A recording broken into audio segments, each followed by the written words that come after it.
Before we begin our conversation about the art of the Proto-Renaissance, it's important for us to have some tools that we use in common when we talk about art. Three terms that we use are style, technique, and iconography. The style refers to the name of the artistic period and where on earth we are when we're talking about the art in particular. So, the style that we're going to talk about today is Proto-Renaissance. You could talk about a Maya classic style or Edo period Japan style. Next, we talk about the technique, the medium, and the format. What is it and what is it made out of? Is it a marble sculpture? Is it an oil on canvas? Is it monumental stone architecture? Finally, then, we discuss the iconography.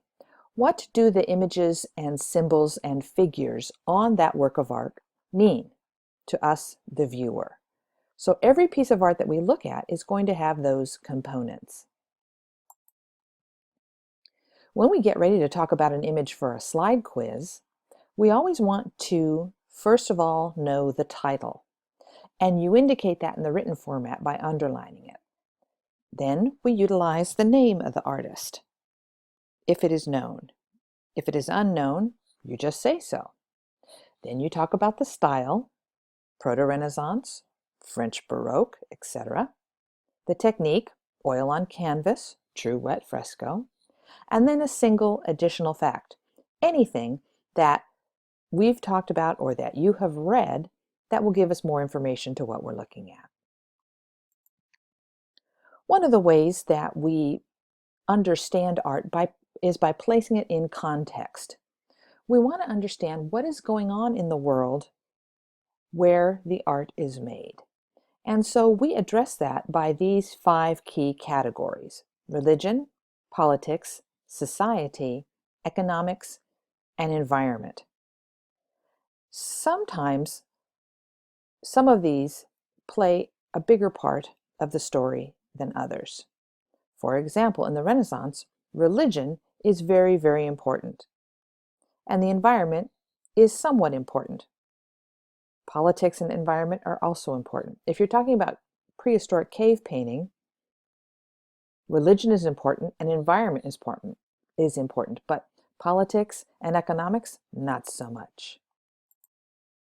Here is a chart that we can use to help us understand what we're talking about. So here's religion, politics, economics, society, and environment across the top. And then here are the 3 cultures of study: Proto-Renaissance, Early Renaissance, Northern Renaissance. This will be the first set of art that we talk about. And so what you want to do as you work on your reading and go through our conversations together is give single bullet points of information that will fit into these little boxes. Memorizing huge sentences and paragraph after paragraph is not helpful and generally is not possible.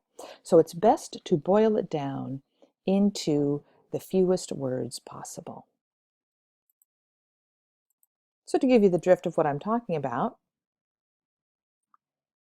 religion in Western Europe, in the Proto-Renaissance and Early Renaissance Italy, is Roman Catholic, and in the Northern Renaissance, at the beginning of the story, it is Roman Catholic, but then we have the Reformation and Protestantism comes in.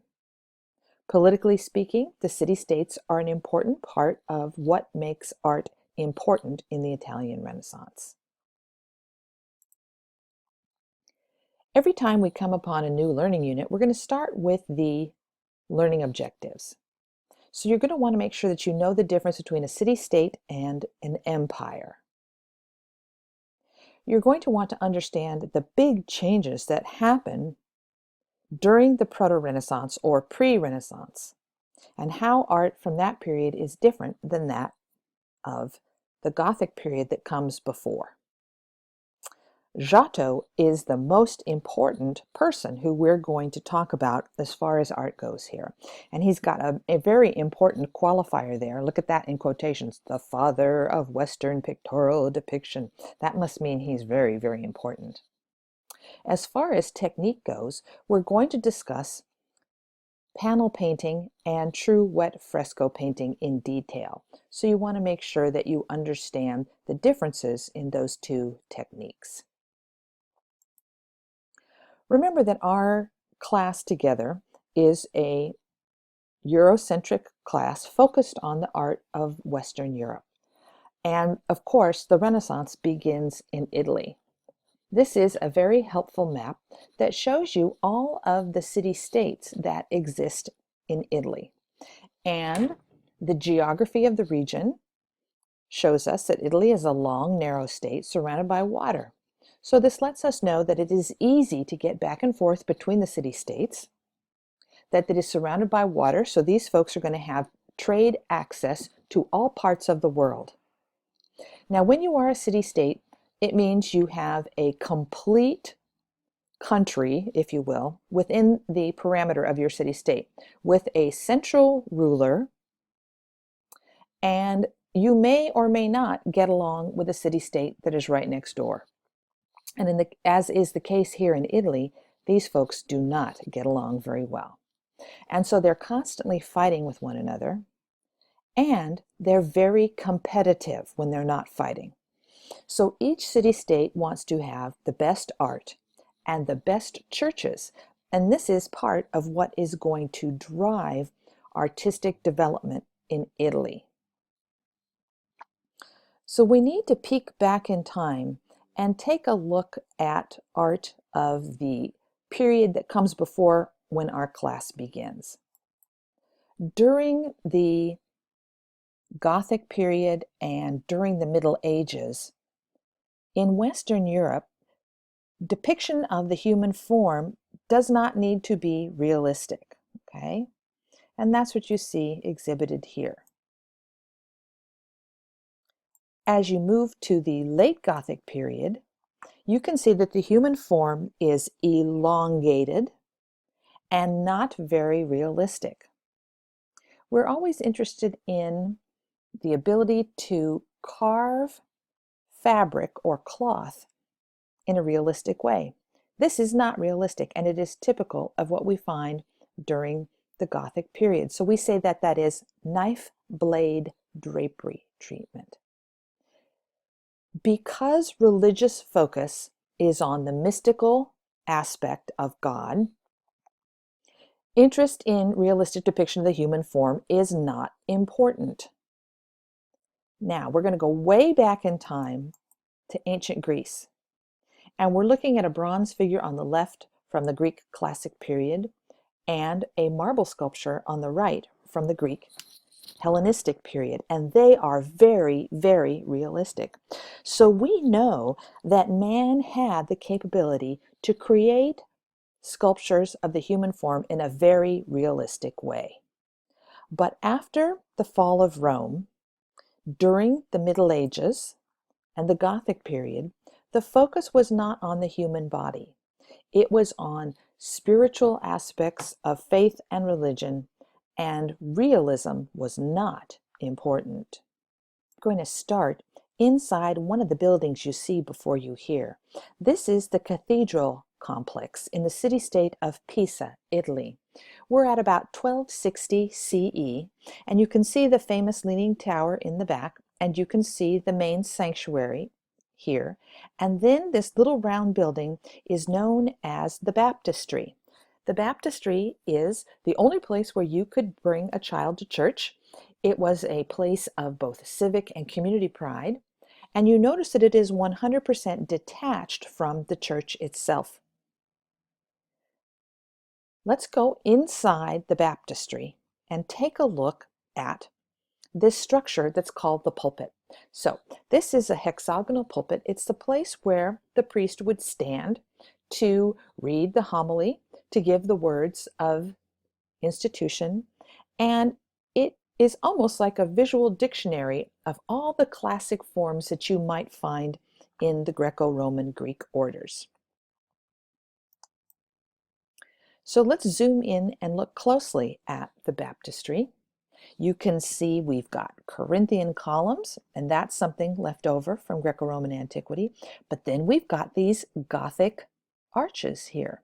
So this pulpit is a transitional moment in time. And it is created by an artist named Paisano. Here, Paisano is showing us the scenes of the story from the Bible. There are a couple of different scenes combined here. You're probably familiar with the Annunciation and the Nativity especially, right? So that is the birth of Christ. And what we've got here is a multiple narrative. This is a carved stone relief panel. A stone relief is something that you cannot walk around. It is a sculpture that's attached to something else. And each panel is about 33 by 44 inches. And what you can see here is the same story, the same image of Mary represented several different times. In the upper left-hand corner, you see the Annunciation. Here is Mary, and here is the angel Gabriel. And that's called an Annunciation. When the angel Gabriel comes to Mary and says, "Have I got good news for you? You are going to have a child. It will be the Son of God, and you will call him Jesus Christ." We will see many, many Annunciations in Renaissance and Baroque art. Here then is the scene of the Nativity. So here's Mary again. So here's Mary once and Mary twice. And you see that she is reclining, and here is the Christ child. We've got the little lambs down here. Those are some of the animals that come with the shepherds and folks who come to visit the Christ child. And then down at the bottom, Mary, Joseph, and the baptism of Christ. So we've got Mary 3 times in the same image. Now, what's interesting here is that this is created by a man named Paisano, and he is Paisano the father. Now let's take a look at what happens just a few years later when his son, Paisano the son, takes over. So here's Paisano the father's relief, and now here is Paisano the son. Look at the story. It's the same story. Here is the Annunciation, here's the Nativity, and here's the baptism. But look at how much more realistic these images are. They're much more three-dimensional, and the drapery treatment is much more realistic. The figures are animated and they seem to move. So here we have on one single building, on one single piece of sculpture, that is in the pulpit, a big transition, the moment in time where we leave the Gothic period behind and we jump to the Proto-Renaissance, the true Proto-Renaissance. As you go back and look at the pulpit carefully, you notice there's some different symbols here. This is an eagle, and down here at the base, the columns are supported by lions. Those are references to the 4 evangelists.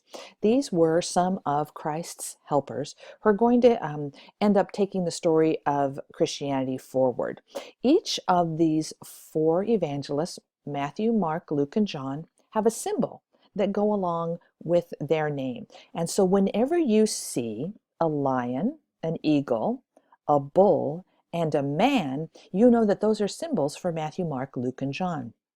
Now, seeing a symbol of a man is not very helpful because we see symbols of lots of men. What is going to tell you what you're looking at then is when you see it, the man in conjunction with the lion, the eagle, and the bull. And you see in this particular example, they have wings.